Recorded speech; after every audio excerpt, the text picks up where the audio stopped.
Не за горами новый учебный год. Дети, школьники и дошколята, отдохнувшие на каникулах, продолжат свой путь получения знаний. Мало кому известно, что в нашем городе есть муниципальный детский сад инклюзивного направления. Детский сад номер 1 «Звездочки». Инклюзия – это когда ребенок с ограниченными возможностями здоровья разной направленности включается в процесс образования и социализации с обычными сверстниками. Инклюзия – это где дети вместе творят, соревнуются, радуются, общаются и познают мир. Детский сад «Звездочки» посещает 158 малышей. Из них 26 – это дети с инвалидностью.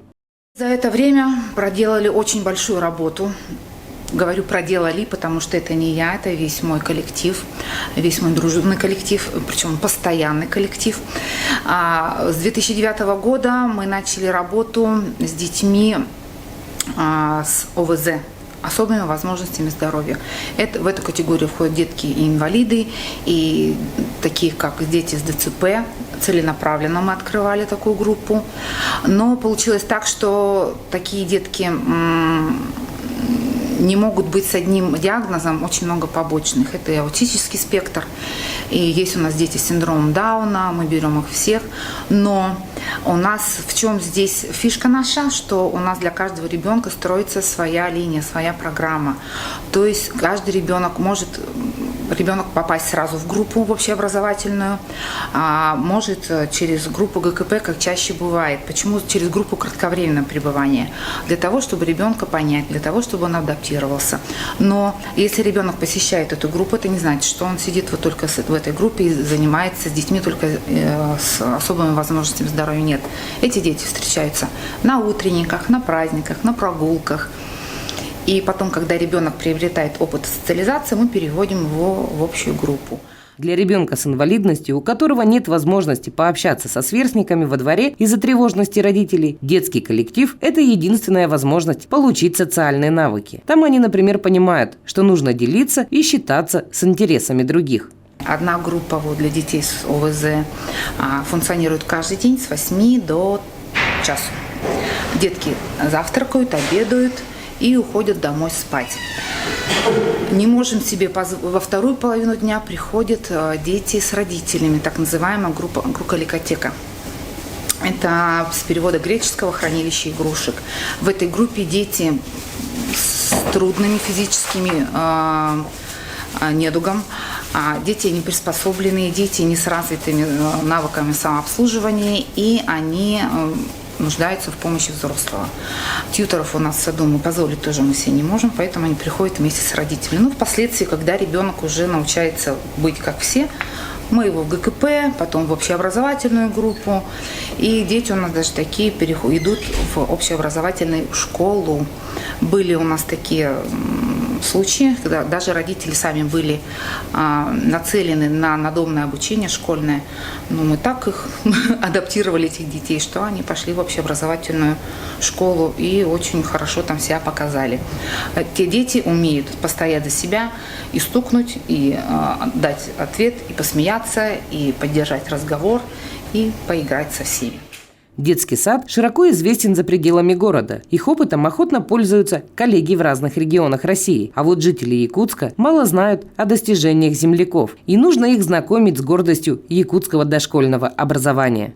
В 2009 году мы стали городской экспериментальной площадкой. В 2011 году нам присвоили статус республиканской экспериментальной площадки. В 2013 году мы получили грант президента, мы защитили. На 500 тысяч купили интерактивную доску, как раз в группу кратковременного пребывания. В этом же году мы стали номинантами в конкурсе «Лучший детский сад города Якутска» в номинации «Лучшая группа кратковременного пребывания». В 2015 году мы защитились, и нам присвоили статус республиканской инновационной уже площадки. И вот в 2017 году мы получили повторно, такого, я думаю, что не было ни у одного детского сада, мы получили грант президента нашей республики. И в 2018 году мы участвовали в конкурсе «Лучший российский детский сад» и вошли в 1000 лучших российских садов. Мы пытаемся развиваться. У нас в саду много специалистов, которые именно помогают детям, всем детям. Почему говорю всем? Потому что дети с особым возможностью здоровья, они такие же дети, как все. И занимаются также психологи, логопеды, дефектологи, инструктор ЛФК. У нас ведет Синеева Диана Хамзетовна, наш психолог, она проводит занятия по сенсорной интеграции. То есть это развивает двигательную активность детей. Это действует потом на мозговую функцию. Коллектив у нас дружный, текучести нет. Коллектив маленький. Маленький почему? Потому что у нас и маленький детский сад.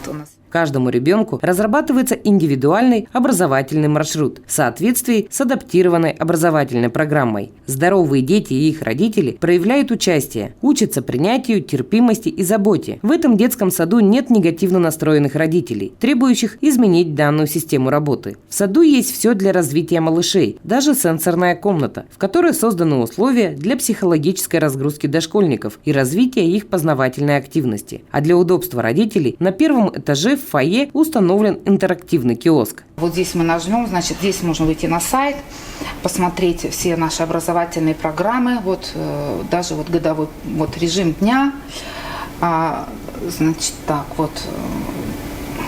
график даже дополнительной образовательной деятельности. В общем, все, что здесь родители интересует, даже есть прямые обращения. У нас есть ссылка на сайт в этом обращении. Сейчас попробую, наверное, там должно быть. Да, они могут к администрации обратиться, к логопеду, то есть не обязательно приходить, можно интерактивно так к нам обратиться.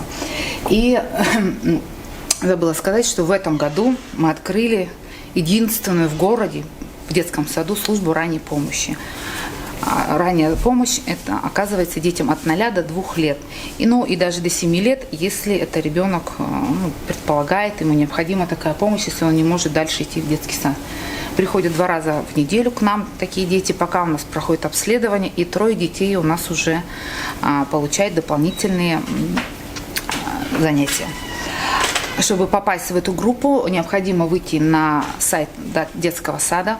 Там есть ссылка, заполнить анкеты и в сканированном виде их нам направить. В саду они обрабатываются, даются рекомендации, и затем только мы приглашаем этих родителей с детьми к нам в детский сад и проводим дальнейшую работу.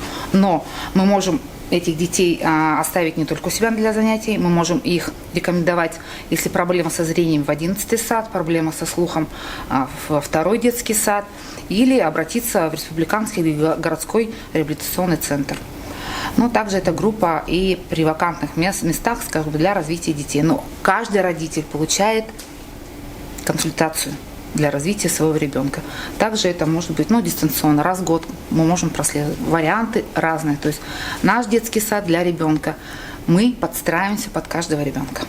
Работники детского сада с теплом и трепетом относятся к своим воспитанникам и желают, чтобы дети с ОВС могли находиться тут весь день. Это благоприятно повлияло бы не только на их развитие, но и подарило бы возможность родителям особенных детей жить жизнью, не прикованной к ребенку. Например, полноценно работать на благо семьи. Но чтобы это реализовать, нужно увеличить площадь детского сада. Мы все, что можем, делаем, конечно, для этих детей. И как можем, благоустраиваем детский сад. Но идей у нас еще очень много. Нам необходим просто бассейн этим детям. Сенсорная комната, где они именно бытовые навыки будут отрабатывать. Именно маленькие. Где-то постирать, погладить. Комната Монтессори мы хотели бы закупить просто весь комплект и оборудования и заниматься детьми. Но нам не позволяет помещение. Мы уже и так и складские помещения переделали под кабинеты дефектологов, и кабинет заведующий под сенсорную комнату. Все, что можно было, мы уже перекроили. Необходим, конечно, сад большой, со специальными помещениями, с лифтом, с бассейном, с комнатами релаксации, темной и светлой. Очень много вообще приспособлений и оборудования для деток, которые нуждаются в дополнительном образовании и с особыми образовательными потребностями. И поэтому, конечно, я очень надеюсь, что все-таки сад такой в городе будет, и такие дети могут и будут ходить весь день. И чтобы освободить, конечно, время родителям, потому что родителям надо работать, зарабатывать деньги.